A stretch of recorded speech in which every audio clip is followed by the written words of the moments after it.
These blocks are imposters. These are not who they say they are. Let's find out their true identity.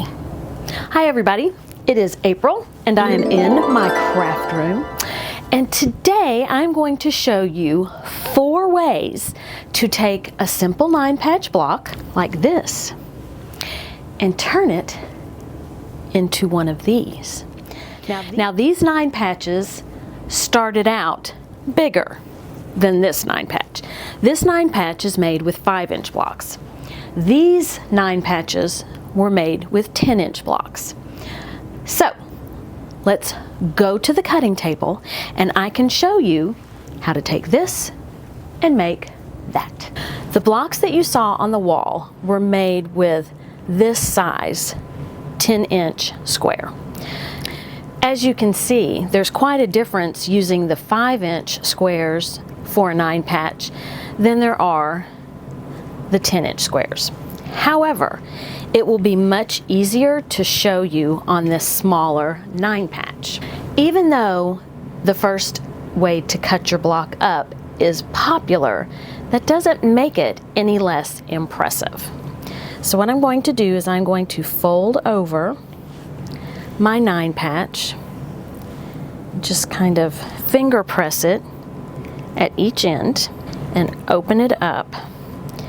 And there's a line where I finger pressed.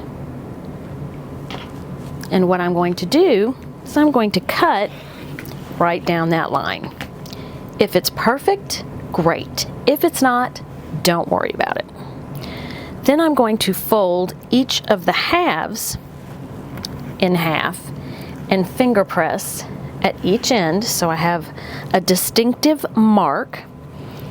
Try to line up the seams from the other side because, you know, if you don't sew your 9-patch together perfectly, and you know I didn't, that will at least make it easier to line up when you put it back together.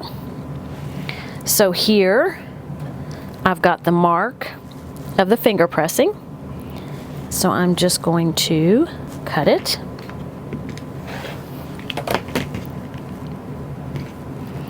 And here I'm going to have the finger pressing mark, so I'm going to cut it if I can get my ruler in place.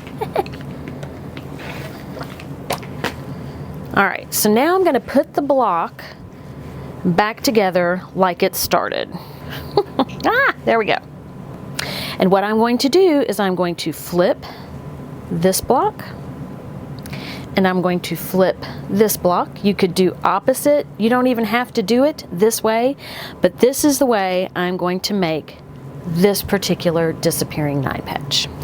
And here is my first finished 9-patch block. Now let's look at this compared to the big block. And there is my 9-patch that was done with 10-inch squares. Let's move on to the next one. So we've seen block 1. Now let's do block number 2. So here we have our 9-patch. What we're going to do is we are going to measure in a certain distance on either side. All right, I'm measuring in 2 1/4 inches. I'm going to do that on both sides.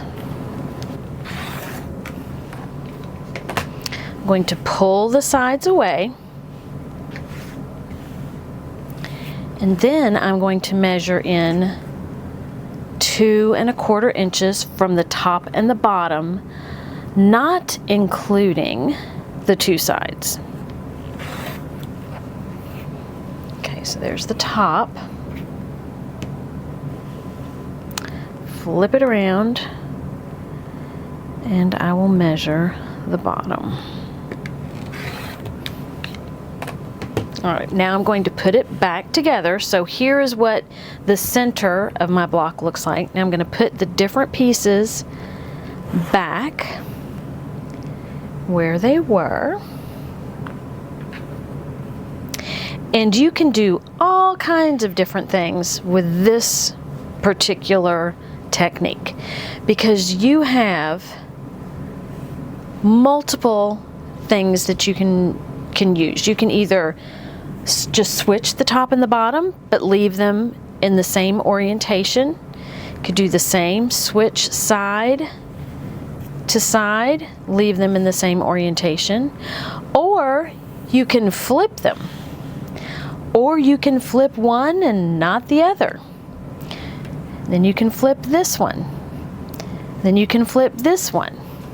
Now the cool thing about this is when you flip and switch, you have the same fabric in this corner, the same fabric in this corner, and in this corner, and in this corner. So that makes it look really cool. So here you get a little better look. So what I'm going to do is pull the sides away, and I will put the top and the bottom on, and then I will add the sides. All right, so here is the finished block. Finished because if you notice, I've got extra on these ends. So what happened was, when I cut the block down and then sewed it back together, that caused the center to shrink from its original size. So all I need to do is trim those ends off and I'm good to go. But don't be surprised if your block changes sizes, because you are moving things around, sewing things together, and you think 1/4 of an inch is small, and it is, but you know, when you start cutting things off and sewing 1/4 inches and so on, it can shrink faster than what you expect. Okay, so now let me trim this up.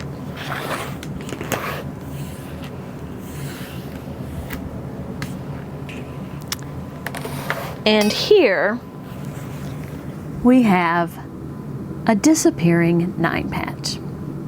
Next up, now I got overly excited and I cut this block, and I should have waited.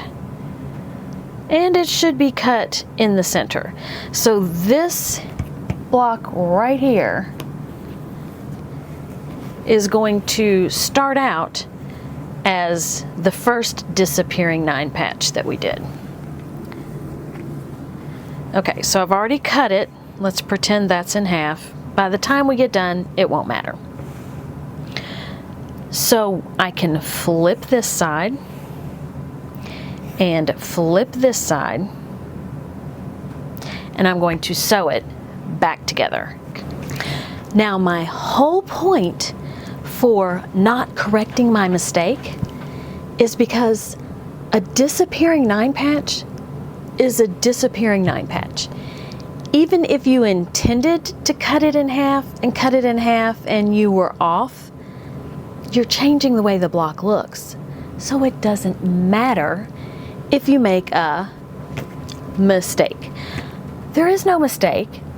You're modifying the way the block looks. So if you're going to modify it, there are no rules that you had to do it perfectly. You can do it whatever way you want. Just do it for fun. We're not doing this to turn it into a quilt show project. And if you are, you're watching the wrong channel. We are doing this because we love quilting and we love cutting up fabric and sewing it back together. So remember that. Remember, you're supposed to have fun. All right, can you tell that I didn't do it right? Well, you know, I couldn't. And if you can, let it go, let it go. Back to our regularly scheduled disappearing 9 patch block tutorial. Okay, so here is a modification of this.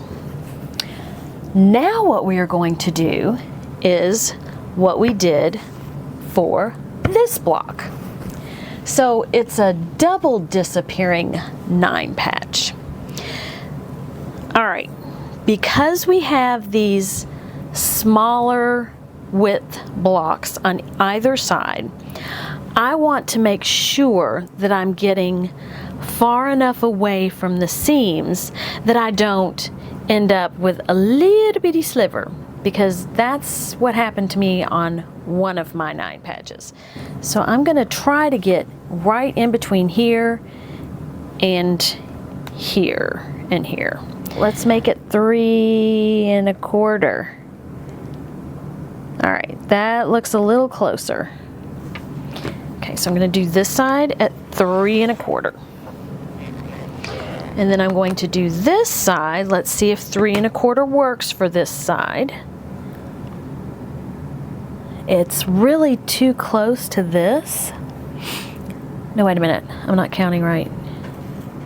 Let's see, 3 1/4. Yep, I'm going to do 3 1/2 on this side. Okay, same concept. We have the 2 sides. Now we get into some really crazy patchwork going on here. 1 1/2, 1 1/2, and then I'm going to see if I can get away with 1 1/2 on the bottom. You'd think I'd cut this thing a quadrillion times. Okay, so we're flipping, and this actually goes over here, and this goes here. So unlike when we did this disappearing 9 patch, we're not going to have these really cool matching corners because we've cut prior to cutting. So I think what I'm going to do is I'm going to flip, put this on the top and flip, put this on the bottom and flip, and put this over here and flip, and put this over here. So we do kind of get a little, we get a matching here, and a matching here, and a matching here, and a matching here. So it's all mixed up, but there are some similarities. So I'm going to pull these 2 apart.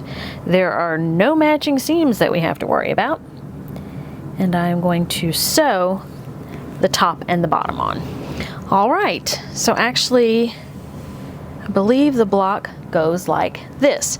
So again, as you can see, the sides are longer than the main part of the block. Now what I did to add the sides is I just kind of laid that strip and tried to have even leftover amounts on either side. When I put this block together, I could match the seams with the middle. So here, as you can see, these seams match, and then I had extra on the edges.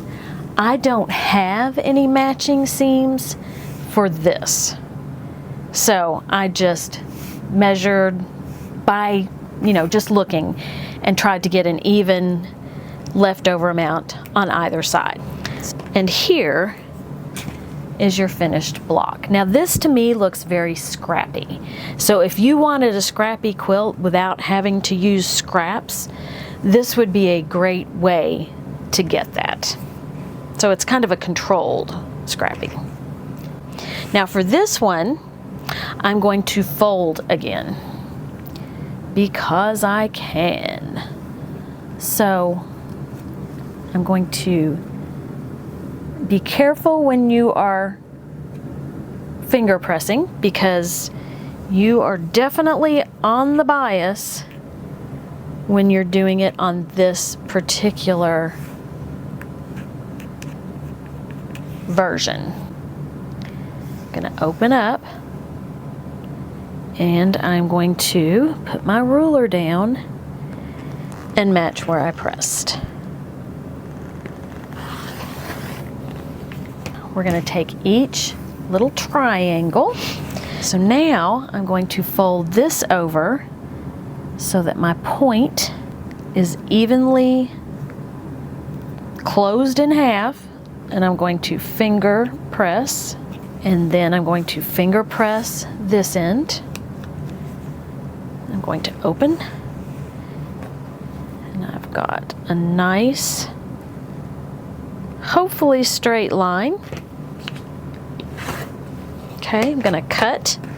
Whoops, these seams are thick, so make sure you get it sliced all the way. So here I have 2 triangles. And I'll do the same thing with the other half of my block. Again, I want to get even, so I'm going to finger press carefully. You don't want to stretch it. I'm going to open, put my ruler down. So let's put it back together the way that it started.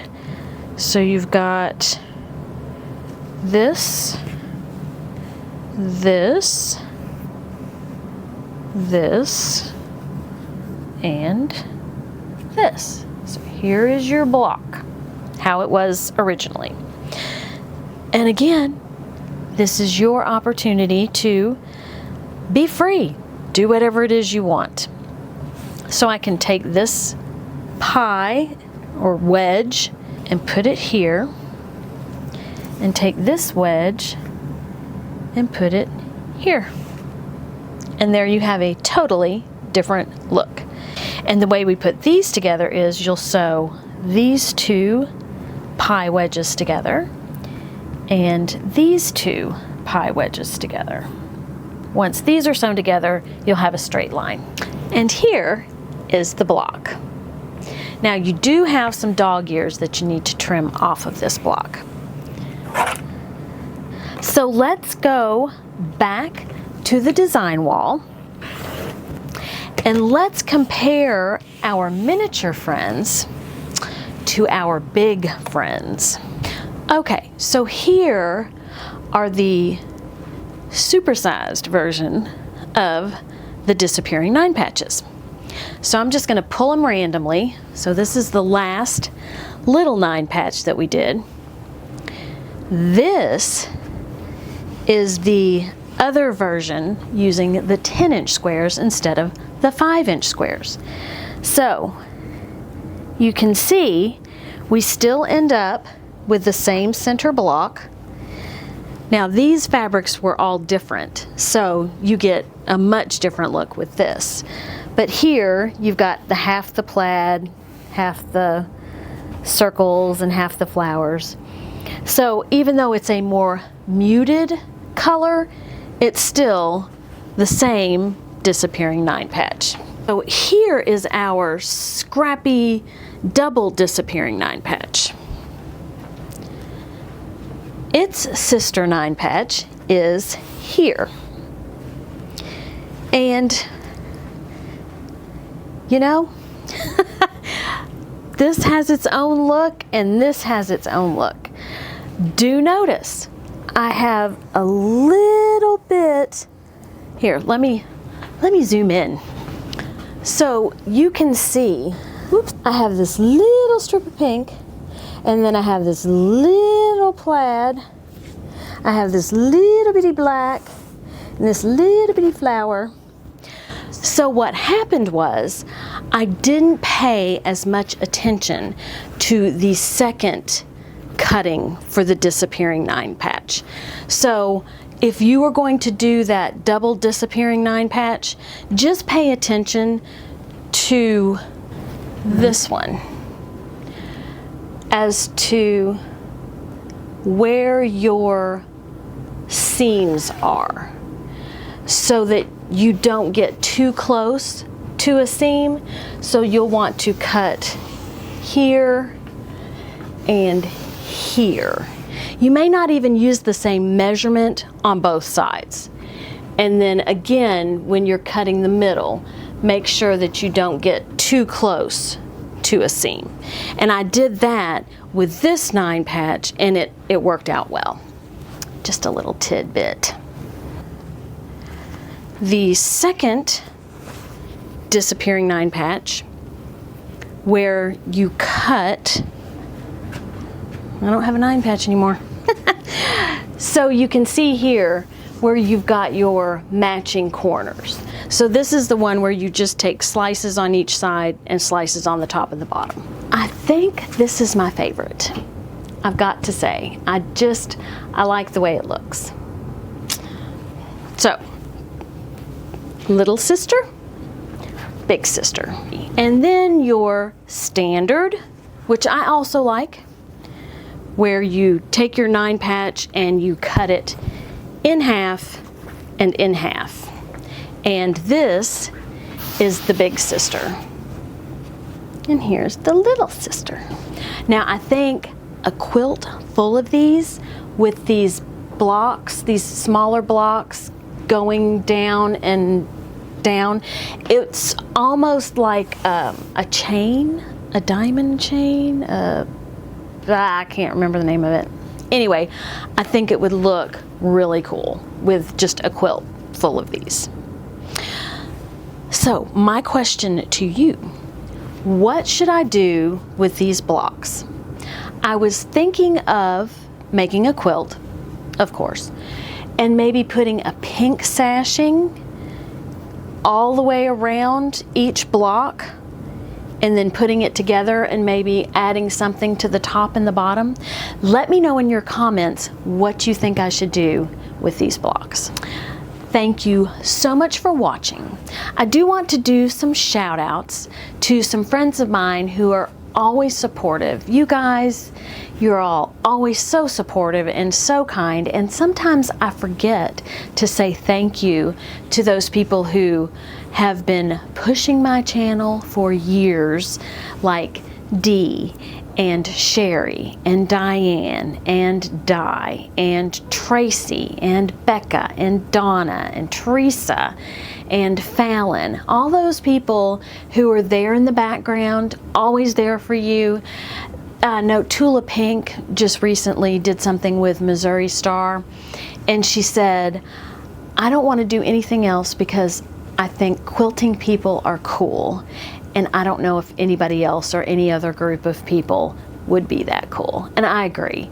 Quilters are so nice. You meet them out in stores and they're always kind and helpful, and they want just, you know, to be your friend.